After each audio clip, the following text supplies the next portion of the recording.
それではお時間と I think it's time for us to get started again. As I said, the seminar will be conducted in both English and Japanese. There will be simultaneous interpretation. For those of you who want to listen to Japanese, please tune into channel 1. For those of you who want to listen to English, please tune into channel 2.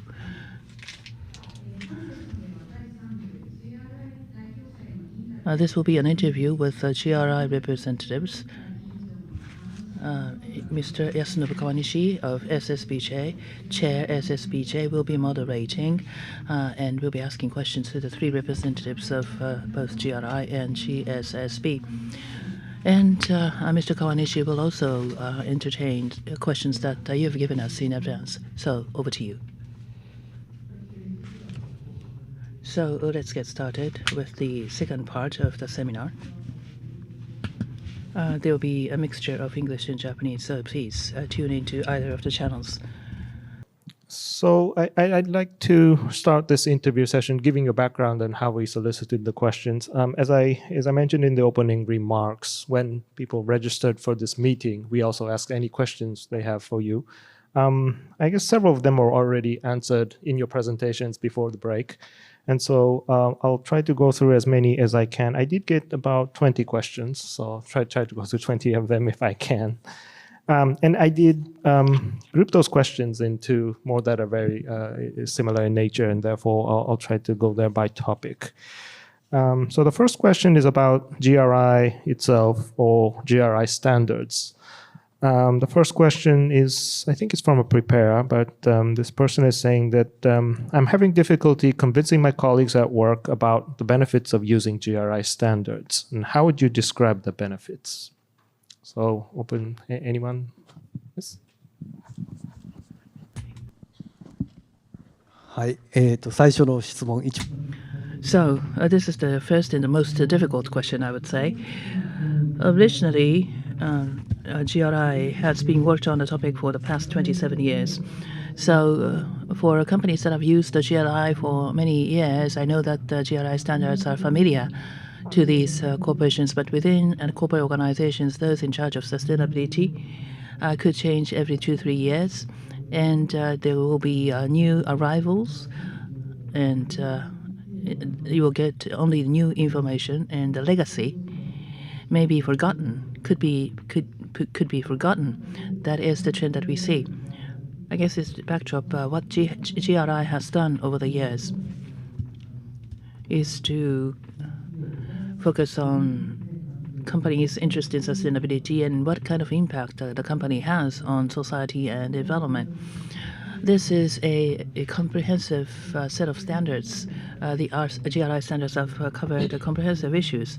More recently, IFRS and SSBJ discussions are focused more on financial impact, climate change, challenges, social challenges, and economic environmental challenges, how they translate into risks of companies, and how these relate to financial and management matrix.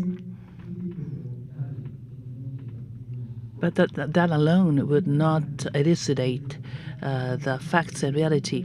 What is the positioning of the business organization within the society? And because a corporate organization is a member of society, it can conduct business operations, and what impact that this will have on the financials of the corporate organization. GRI has been developed, and I believe it is very important for you to look at the basics of GRI. Yeah, maybe to add to this, I think one of the key benefits of the GRI standards and before that the guidelines has always been that it is a blueprint for what you can expect in corporate reporting, but it is also, more importantly, maybe even a blueprint for what are the societal discussions about corporate activity.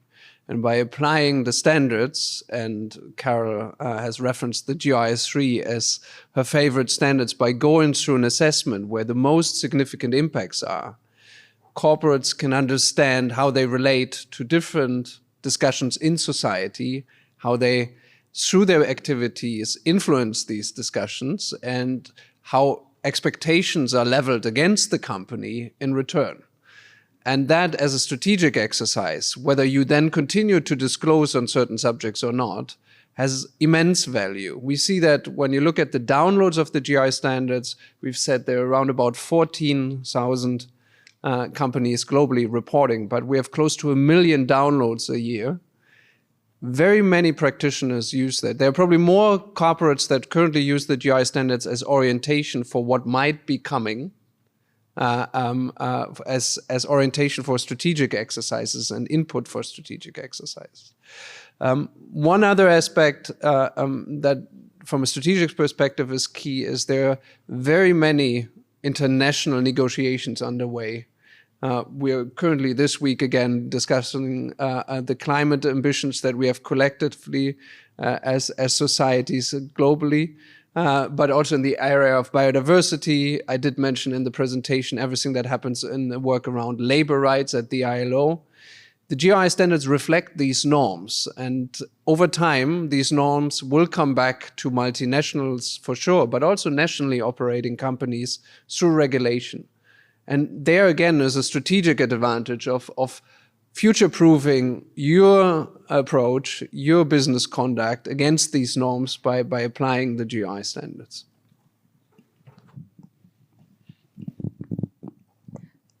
I think on top of that, if I could just add some more things. Can you hear me? Is this on? Yeah, thank you. Some companies talk about the benefits in terms of attracting the best employees using GRI standards. Young people today like to see that organizations are behaving responsibly and being accountable for their impacts. It also helps companies who are trying to sell products and services internationally, in particular, where you have the major buyers of manufactured parts and so on, looking at the risks to them of organizations they buy from and recognizing that one of the risks might be environmental impacts, labor rights impacts, and so on. And so therefore looking at what companies are reporting in these areas. And linked to that, by doing the reporting and engaging with stakeholders, as Bastian mentioned, companies are then focused on managing those impacts. So they're improving their performance on those impacts. I have maybe one more point for listed companies specifically. I think in Japan, but really for any listed companies nowadays, significant share of the investment that they are seeking is international. And the expectations that exist around ESG are much broader than climate, are much broader than environmental subjects nowadays. I think for all of you that are confronted with ranking and ratings and the catalog of questions that you receive, the GRI standards are the only global approach that are actually covering most of these, if not all of these subjects. And when you go to a Bloomberg terminal or any other provider of where we have increasingly many that consolidate data on economic, environmental, and social performance, most of these data points are underpinned by GRI reporting. So even if you only look at this demand from an investor perspective, going through the exercise of understanding the main impacts and then starting to have the information available for this important investor relations dialogue, that's another benefit of the GRI reporting. Okay, thank you very much. Maybe another question related to your standards is, some argue that single materiality and double materiality is a matter of how you view the time frame. And do you agree with that argument? And what is the GRI's position on reporting on the timing? So the GSSB doesn't really agree with that, in that we think that the most significant impacts of an organization are financially material. They may be financially material now, or there may be, say, timing may be a thing. They may become financially material at a later date. But the concern with just thinking about it in terms of financial materiality now is that these impacts are not monitored by the organization. And therefore, the organization is leaving itself open to greater risks down the track when the financial materiality is really noticed. Another issue is that a lot of the effects on organizations and their business models, the dependencies and so on, and the consequences, therefore, for their investors are due to the cumulative impacts of many organizations over time. And so an organization, needs to be, an investor certainly needs to be thinking about these cumulative impacts of organizations over time in assessing their portfolio risk.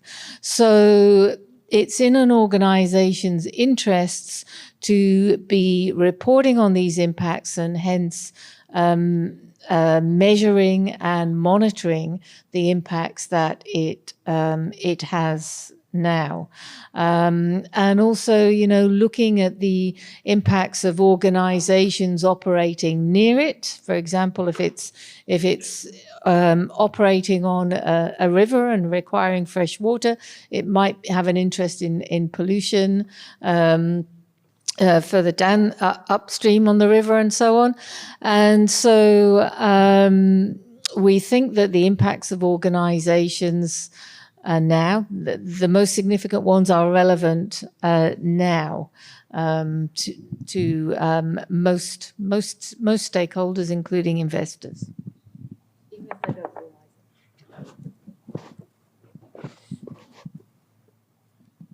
Yeah, I think one addition to that is we've been arguing the case for the last 25 years that looking at the impacts on people, environment, the economy in its own right, irrespective of whether there is financial consequence or not, there's clearly the link, and then you can debate whether there's a time component on it. But in its own right, this is something that is becoming an expectation, and we're seeing that now in different regulatory environments for specific sectors or broader, like we have in the EU now for many subjects. Also, the ESRS state very clearly the impact perspective in itself is one element of evaluation for corporate activity going forward. And it is not only when there is a financial consequence. And so extending corporate reporting to include that element and reflecting on both perspectives can only enhance, from a strategic perspective, the exercise, but also derive societal value, because this is what it eventually is about with the whole mechanism. Thank you very much. Maybe I'll move on to part of your standards, which are the sector-based standards. One question I got is regarding the industry classification for sector standards. GRI uses 40 or so sectors. ESRS uses 35, and the SSBJ standards uses 77. And how will interoperability be achieved with such differences? Yes, that is a question that we continue to dwell on, but I can describe how we approach it right now. So for the ESRS and the European regulation, which is currently the only regulation that looks comprehensively at a wider set of sector standards, has the ambition to develop a wider set of sector standards globally. We have aligned the approach almost completely now. So there is an ongoing dialogue about the approach that they have chosen and nuances in how you describe sectors.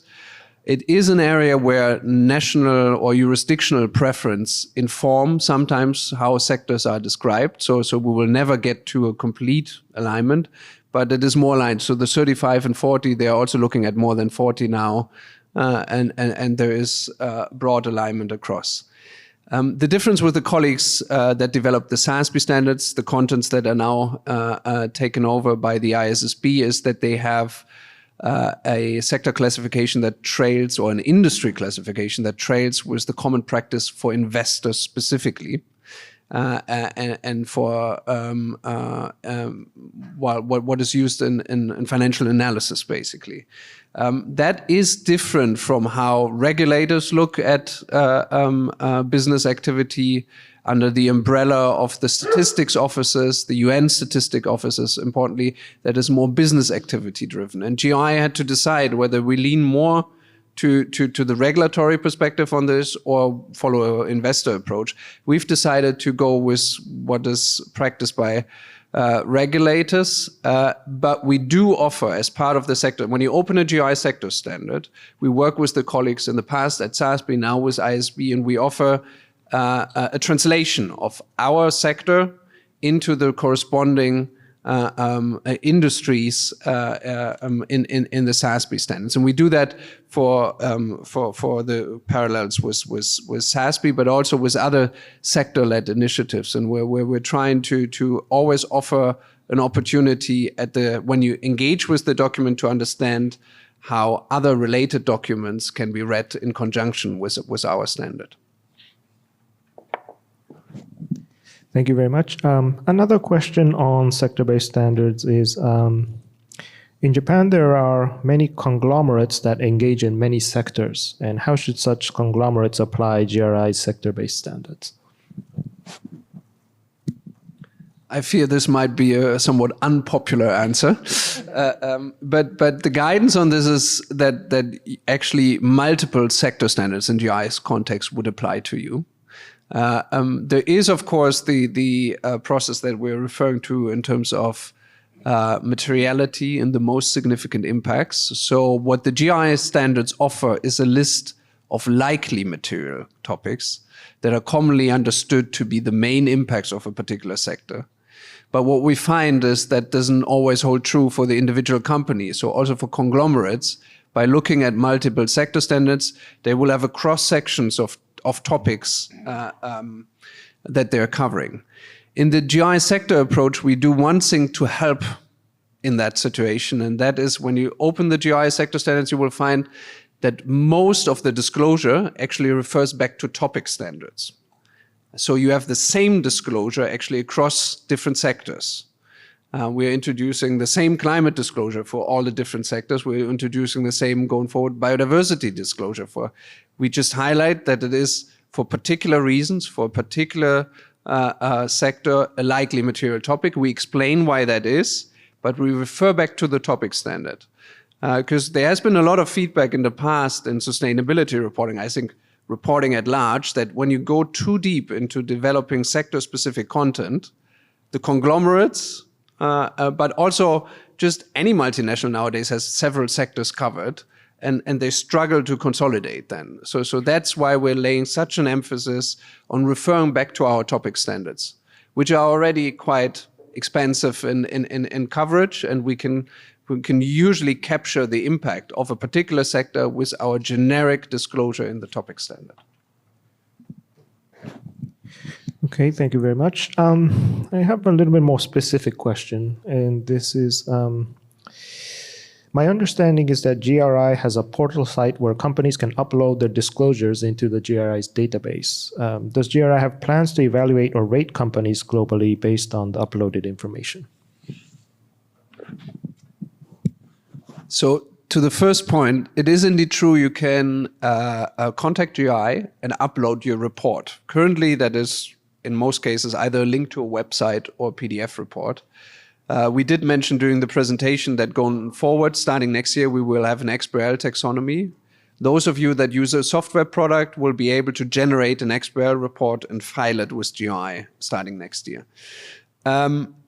On the second question, the answer is a clear no. GRI will not engage as a standard setter in ranking companies, in benchmarking companies. But what we do believe our role is going forward is to help stakeholders to get access to the information that companies are reporting. So facilitating the exchange of information, yes, but casting an eye on the disclosure of individual companies, or for that matter, of samples of companies, and judging that is not the role of the standard setter, and we will not interfere with the work that is done by other market participants.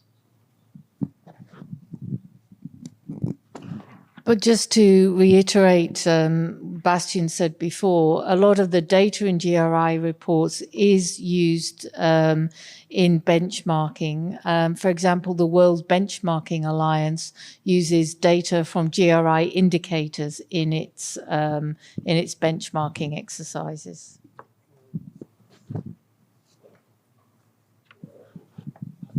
Okay, thank you very much. Now I'd like to move on to the GRI's relationship with international organizations, mainly the ISSB. So the first question is, what are your future plans for working together with the ISSB? Will you be asking the ISSB to adopt a double materiality perspective? I'll take part of that and then pass it to Bastian. The IFRS Foundation does not have a mandate to adopt a double materiality perspective. It's been made very clear by them that this is something they cannot and will not do. It would have to be a completely, their mandate would have to change for them to be able to do that. Accountancy Europe did some time ago suggest different ways for a global reporting system to work. For example, there was something about having a body with oversight over, say, the IASB, ISSB, and the GSSB. That's GRI, in terms of making sure that the reporting was connected. But the ISSB as itself cannot adopt a double materiality approach. This is why they're focusing on financial materiality and perhaps struggling a little bit conceptually with what that means for reporting on impacts and whether they continue including impacts in their standards, and if they do, where they draw the line on that. But Bastian might want to answer the first part of that. Yeah, in terms of where we can collaborate, if you assume for a moment that there is a mandate for the IFRS that is focused on financial risk and opportunity and a traditional investor audience, this work is complemented, as we explained in our presentation, by the work that we do focused on impacts. And where we can help practitioners, those that apply the standards either for reporting or for information use, is that we align the approaches. The sector classification is one example, enabling people to understand how our sector standard relate to a corresponding SASB standard. But it goes deeper than that. There is also a disclosure requirement that could be mirrored between the two standards. Our position is very clear that where possible, we try to avoid that, to delineate the two perspectives in reporting, but there is overlap, and sometimes the same data point has different relevance from a risk and opportunity perspective and from an impact perspective. And you would report it maybe from an impact perspective, but not from a risk and opportunity perspective, or the other way around. So there might be the need to have the same information in both standards, and they will be activated based on a materiality analysis. And for those things, we will have to work much more closely going forward. As part of the MOU we have in place, we have focused on the work on biodiversity right now. We've committed to look at the development that the ISB is now starting potentially next year to develop a standard. They still have to decide whether they do that or not. And the anchor point for us for this collaboration is the biodiversity standard that we've already released, which has a strong alignment with the international reference points, including the TNFD. And we believe then extending that out into risk and opportunities, which we explicitly did not cover in our setting activity, will have to connect to our GRI 101. And this is where we'll be collaborating. And that would be a blueprint for other standard setting activities going forward, where we can have a similar alignment, hopefully. Okay, thank you very much. Well, you actually answered some of the questions I had coming. So one of the questions was, are there plans to promote interoperability between GRI standards and SASB standards? I think that was covered.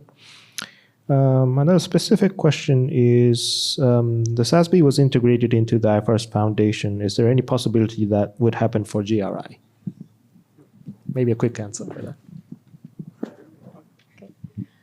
It's certainly not on the cards at the moment, but who knows what the future will hold. As I said, it would mean a completely different mandate for the IFRS Foundation. But what has been talked about in some circles, and Accountancy Europe is a good example, is that there's a different sort of an organization, a corporate reporting foundation, which looks across all the different types of reporting that companies want and need to be able to do. So what that would look like, absorption into an existing organization or a different organization, who knows? But that would be sometime in the future before that were going to happen. The ISSB has a huge amount of work to do to cover all the topics that need to be covered at this point of time, and to work on sector standards. And I don't think there's going to be any appetite on the part of the IFRS Foundation to be absorbing any other organizations at this point in time. The other challenge, of course, would be that they have a particular way of developing their standards. We have a particular way that we think works really well for the developing standards on the most significant impacts. Our approach involves this multi-stakeholder approach in everything that we do, and that's at odds with the way that the IFRS Foundation develops its standards focused on a sort of narrow investor focus. So some way off, I would say. Yeah, maybe one addition from me is I think GRI has a mission to make this type of reporting on impacts on people, environment, economy, mainstream practice. That's in short what we stand for, and that what we've been arguing for many years. We've never been very precious about the institutional format as long as these core virtues of multi-stakeholder, global, and reporting on impacts in its own right is actually manifested. Right? We're entering a different phase now. We were covering in the presentation, regulators develop ambitions. And we do believe that eventually it will be beneficial for business, but also their stakeholders, if there is an international set of standards emerging. Because the transaction costs otherwise of all the mapping exercises will be too high. And GRI is prepared to have the necessary discussion on how to accomplish that. But timelines are, and institutional change is slow. On the other hand, if you had asked the same question 10 years ago, nobody would have believed that we were with the discussions on corporate reporting globally where we are now. It moved much quicker than anybody has thought. So that's maybe also the to all the points that Carol's making, definitely true, but things can also change relatively quickly. Okay, thank you very much. Another question is about other international organizations, but not the ISSB or the IFRS Foundation. What are your plans working with the International Foundation for Valuing Impacts? Yeah, this is one of the emerging institutions in the space. Impact accounting is a practice that we believe has a lot of value in managerial practice, developing ideas about options that are in front of management in their day-to-day practice, in strategic decision making. We do have reservation about monetization and reporting on monetization of environmental and social factors in particular. Methodologies are developed for internal purposes, and that is certainly an application there. But we see also corporates being very hesitant to develop this type of reporting as something that they share with a wider audience for other purposes than decision making. So our reason of having these type of engagements is to look at positioning this in the right way, see whether there's value for corporate reporters that can help with applying the GI standards as well. And if there is, then we will look to expand that a bit more. Where you see an immediate impact of a collaboration like this in the methodologies that the colleagues are developing in this new initiative, they have referencing the GI reporting very strongly. And during the public consultation, we've exchanged views on how this can be even improved. So it is, I would say, also how standard setters generally try to rationalize their space. That's where we're working right now. If I could add because the GSSB itself hasn't discussed this, but if I could add a personal view as an accountant and a professor of accounting, there's been quite a bit of research that's looked at what happens with cost accounting, for example, when you start putting a cost on certain corporate activities. Those activities then become the focus because they've got a financial figure attached to them, and other things get ignored. Well, the same happens when you start trying to put a figure, a value on impacts of organizations. Those that have a monetary value attached to them are the ones that accountants like you and I tend to look at and focus on, because that's what we know. And the other things don't get noticed so much. They then get less attention. So there are big risks, I think personally, of putting a value or a monetary amount on certain impacts of organizations. How do you put a monetary amount, for example, on human well-being? The well-being of employees, the well-being of people in your local community that you affect. How do you put a monetary amount on, the value of on a particular aspect of biodiversity, for example? People may think they have ways of doing this, but they tend to be subjective. I think, and they change what people focus on. So I prefer the approach where people keep the focus on the most significant impacts and the impacts themselves, and thinking about those impacts in non-monetary terms. Okay, thank you very much. Now I'd like to move on to the relationship with the SSBJ or the Japanese corporate reporting community. One of the questions is, have inputs from Japanese companies ever contributed to the development of GRI standards? And if so, how? Yes. What I can say is for recent work, I gave the example of the labor-related work with a Japanese representation. We have received during the public consultation feedback. We've traditionally also engaged in Japan on developments when we had the large changes in the offering from the different versions of the guidelines and then to the standards. We were here to consult on this. This is not to say that there could be more engagement, probably yes, and maybe also an opportunity now to look at this collectively under the MOU to say what are avenues to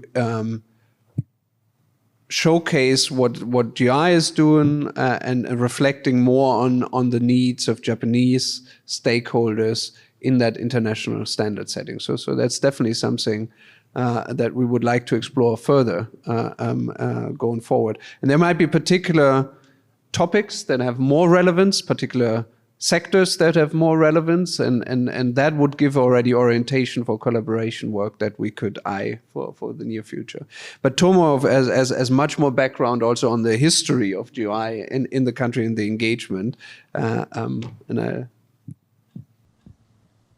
すいません。GRI When GRI came into existence, the first board member and technical councils had the Japanese participation.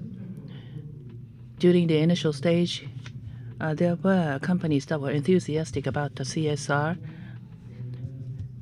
and they were engaged in sector guidance. There were Japanese members of the Working Party. Of course, we have seen initiatives on the part of the Japanese companies, but it is a reality that after that it has become increasingly difficult to get the engagement of the Japanese companies. In putting together labor guidance, we have a pleasure of having Ishikawa-san, and for the upcoming economic impact guidance, Ichikawa-san will continue to be a part of the process. I serve as the member of GSSB, and we organize webinars as a way to encourage Japanese companies to be an active part of our process.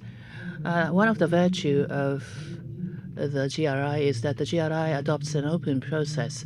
And due to the open process, there is much room for different stakeholders from different parts of the world could participate. And that is the multi-stakeholder approach that we are talking about. Rather than rejecting the completed standard as being too Western, I would encourage not just the Japanese companies, but Asian GSSB members. I am the only member from the East Asia and Southeast Asia, so I would very much encourage stakeholders in Asia to bring their input to the process before our standards and guidance become final. And please do not hesitate to raise your voice and give us your input during this process. Thank you. Thank you very much. So maybe a very similar question, but what do you think the SSBJ or Japanese companies work together, or how can they work together with the GRI going forward? During the presentation, we highlighted a couple of the public consultation opportunities too. So maybe it's helpful to outline those now for the next month. So we will look to expose the contents on the labor disclosures next. That is definitely an opportunity. And to explain a bit how this works, the contents will be made available. There is through an online platform, you can provide detailed comments or high-level comments. It's your choosing. You can comment on one standard, on several standards that are changed. There will also be online engagement events for that organized, where you can participate to get a briefing on the contents. And to Thomas' point, we really encourage stakeholders to step forward during the development phase. We have the capacity to address feedback. We normally receive hundreds of sets of feedback for processes. And if we can have more from this region and this country, Japan, that would be more than welcome. In terms of next steps, other standards, financial services could be of particular relevance here. And these standards, 3 of them, banking, insurance, capital markets, they will go for public consultation in the second quarter of next year. So that might manifest another opportunity to look at these contents. As you know, financial services globally a highly regulated area, but also a lot of peer pressure, I think, for actors in that sector. And traditionally, it is the strongest sector for GI in terms of uptake. By far, and including Japanese companies, and so being involved early is also, from a strategic perspective, probably something that we would advise. I think also it would be really helpful to us to get an indication through the SSBJ how organizations who already do GRI reporting are then able to cope with the mandatory reporting requirements that are being introduced through the SSBJ standards. And so as the standards develop and there become more of them, as there are further standards, those companies that are already using GRI standards, we would anticipate having a significant advantage in applying your standards, and having some insight into that would be helpful. It would also be helpful for us to have some insights into how organizations are applying your standards in terms of the reporting on risks and opportunities, and how they are using the GRI standards with your standards together, and how the use of the GRI standards is facilitating the identification of risks and opportunities to report under your standards. So that would certainly be helpful to us, and I think also sharing, knowledge about what other standard setters globally are doing, and how they're thinking about how corporate reporting needs to develop. So maybe I'll just respond to that. So we as part of the Asia-Oceania region, we do have a network of standard setting, having very similar standards, and like us, many are actually trying to adopt standards that are exactly the same as the ISSB, or very similar to the ISSB standards. So the feedback we can provide you, obviously, but I think we can try to gather the feedback from the region, basically, and how we can work together. So maybe that may be one of the things we can do in the next few years. Yeah. Okay, thank you very much. I guess I did go through many of the questions, or before I asked you, you answered many of them. So I initially had 15, but I think I've run out of them.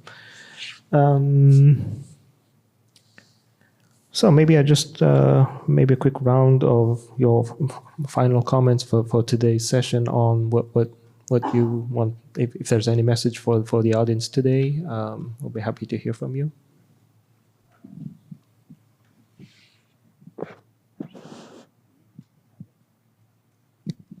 I think one important message is that corporate reporting is evolving. Certainly for companies with international exposure, we expect that this is only the beginning. There will be more expectations in different jurisdictions on subjects related to social and environmental performance. And I think it is an opportunity for Japanese companies to engage early with the GRI standards, again, for purposes of understanding what expectations could be, for strategic decision-making, and eventually also for reporting. But when you're early, and the ESRS, the European regulation, shows that, it reduces the cost of compliance significantly if you have adopted this practice earlier, and if you've started to organize your systems, your approach internally in a holistic way, then it's much easier to address regulations that sometimes come in with very ambitious timescales. And so our advice is really to look at this as a strategic investment now into a blueprint for what corporate reporting will be at a point in the future, and a reality that is emerging. And you have, with the GRI standards, a very strong anchor point. And if climate is anything to show, the contents that are codified in the ISSB standards, for the most part, the substantive disclosure content on emissions has been in the GRI standards since 2011. And so, because it is based on the WI protocol, and together with CDP at the time, we've adopted these contents. So for those companies, while there is always nuance, and there's through regulation, there's of course higher expectation on assurance and other things in jurisdictions. But the practice of emission reporting, that is something you've seen in codified in GRI reporting for many, many years. And we will see that in other issue areas as well. And I think also there's going to be an increasing number of countries that are going to require impact reporting and adopt what the Europeans refer to as a double materiality approach. And when they do that, the starting point will be GRI standards, because the GRI standards are global, based on global representation and multi-stakeholder representation. So the GRI standards will always be the starting point. So companies that are using GRI standards will be ready to report in jurisdictions where they are requiring reporting on impacts.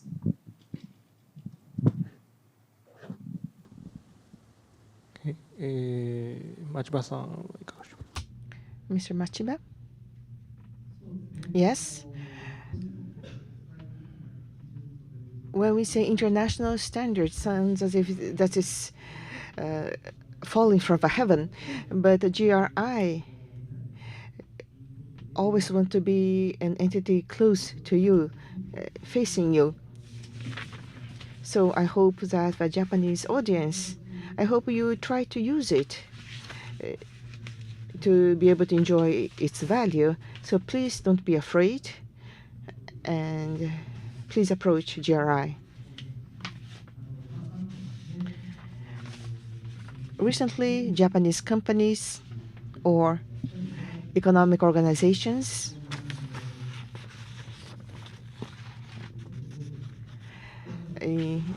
are now actively showing movements of trying to participate on many international standards or protocols. I think that's a good trend. So I hope you will also actively participate in GRI to see by yourselves how the standards are developed and what is the global trend.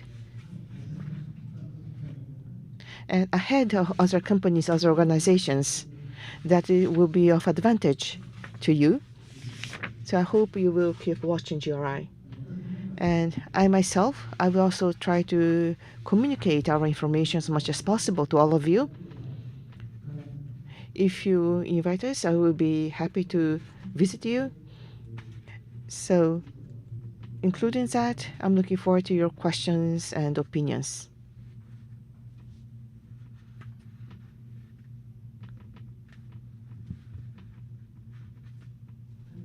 Thank you very much.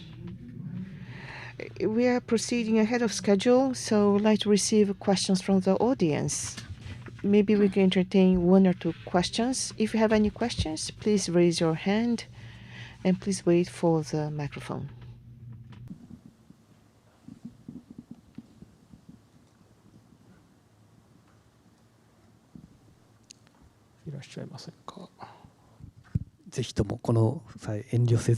Well, please do not hesitate. This is a golden opportunity for you to raise any issues that may be on your mind. Thank you very much. My name is Ban, International Development Center, and at the center, we conducted training for GRI certification, GRI standards certification. Chair Kawanishi has asked this question already, but going forward, GRI standard, SSBJ, is it fair to say that there will be much more collaboration between GRI and SSBJ? This is a question to two friends from the GRI and GSSB. Oops. Well, that is why we're here, because that's what we want to achieve. We're very keen to collaborate with the SSBJ. We particularly like the way the SSBJ recognizes the importance of a sensible corporate reporting system for companies who are preparing these reports. Making it as straightforward as possible. So we're certainly keen to collaborate from that point of view. We also recognize the SSBJ as being seen as a leader in setting standards around sustainability reporting with influence, not just in this region, but also more globally, and having a really strong network amongst other national standard setters. So we're keen to collaborate from the point of view of learning from those sort of global connections and making some of those connections ourselves with the help of the SSBJ. はい、日本語で回答させて。 Allow me to speak in Japanese in response to your question. There are a couple of roles to be played by SSBJ. One of its role is disclosure, sustainability disclosure under the Financial Instruments Exchange Act, and we are in coordination with the regulators in developing our standards. Financial Instruments and Exchange Act institutions, if the disclosure requirement in Europe were to be applied to these institutions, we want to simplify and make less onerous the process of complying with the requirements in Europe. So we are working from a different perspective from the perspectives of the regulators. But that is why, one of the reasons why, for the past couple of years, we have been exchanging information and exchanging views with the GRI. What kind of reporting will be less onerous, least onerous, and will be beneficial for the stakeholders to offer quality information. So we will, including the uncertainties that we may have, we will always be more than willing to collaborate with the GRI. 他ご質問。 Any other questions? Yes. So thank you very much for this opportunity, and it was a great discussion today. And my name is Yoichi Mori, and I'm a technical director of JICPA, and I'm also the member of the SSBJ. And so my question is about the role of the board and management. So in my understanding, the GRI take, it plays great importance on the management approach to, in the decision making of the company, what to report and how to report. And in practice of sustainability reporting, so some companies take the more high level approach. The board and the management, senior management, take a leadership on the decision making of material. But in practice, many companies still they don't have such a high level approach. More staff or teams work the issues of the sustainability. So, what do you think the key driver to embed sustainability reporting process in the such a high decision making process, and what do you think the role of the standard setters in driving this process? So that's my question. Thank you. So we do require organizations to report the level of governance that are having oversight over the sustainability reporting, because we think that's important. Where we're requiring organizations to disclose something, we are thereby making them think about it to get it at, to get it at that higher level of thinking within the organization. And that is important. So oversight from the board of sustainability reporting helps it get taken more seriously, helps it get integrated into corporate decision making. Having a link with the financial area of the organization helps improve the internal controls over the data that is collected for sustainability reporting using GRI standards also. And again, if the board is involved in it, then it's perhaps more likely that there will be external assurance over some of the data. And that's something that we really encourage. We encourage organizations to get external assurance where they have it already, to increase the scope of external assurance, because that helps the organization to develop its internal controls, improve the integrity of the data, And I'm sure that's, if you're from the accounting body, I'm sure that's exactly what you wanted to hear. I'm not saying it because I thought you might want to hear it, but as an accountant myself, those are things that I think are really valuable. I think accountants have an important role to play within organizations in improving the quality of sustainability reporting. Maybe to add to that, for GRI reporting, there was always a requirement for the highest governance body and the member that has end responsible in the highest governance body to sign the GRI reporting. And that was always the intent to anchor this on this level, because it's a strategic exercise. But also, I think nowadays, very many boards globally are faced by regulatory requirement or legal expectation through cases that are in courts, that they have to position themselves when it comes to impacts of business activity. And they have to assume responsibility, they have to be accountable for it. There are more than 35 jurisdictions globally where listed companies and large companies, boards are legally required to discharge accountability on these matters, irrespective of financial risk and opportunity. And we see that changing the corporate reporting landscape also. So it's coming from a different angle. It is boards engaging with these subject matters, maybe sometimes for the first time realizing that they have been reporting for 15 years and never looked at it in the same way they look at financial reporting. And then everything kicks in around the assurance piece. But one other aspect, I think, that connects to what we were saying about the strategic value, that also sits on the level of the highest governance body. If you want to position the company, the business model of the company, if you want to change it to acknowledge some of the activities that you have with your current business model and you want to change the way you operate, it must be necessarily on that level. For too long, sustainability reporting, as you say, was with groups in the companies that were trying to have the discussion, but they couldn't connect into these levels. This is clearly changing, and we see that also with the level of engagement that we're having nowadays.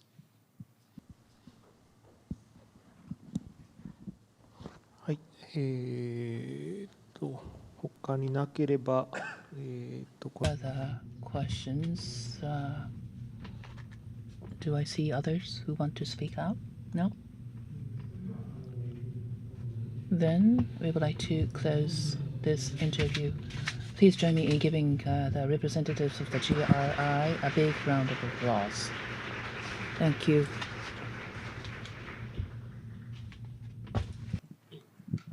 And just from our side, we thank you very much for being here and taking the time to listen to us. It's been a big commitment being here for a whole afternoon. I'd particularly like to thank the Japanese Institute of Certified Public Accountants for organizing this event with us. And of course, last but not least, the Sustainability Standards Board of Japan, who have been absolutely brilliant hosts. This is just our first day here. We're here for another day and a bit, and they have lots of activities lined up for us. So thank you very much indeed for organizing this trip for us.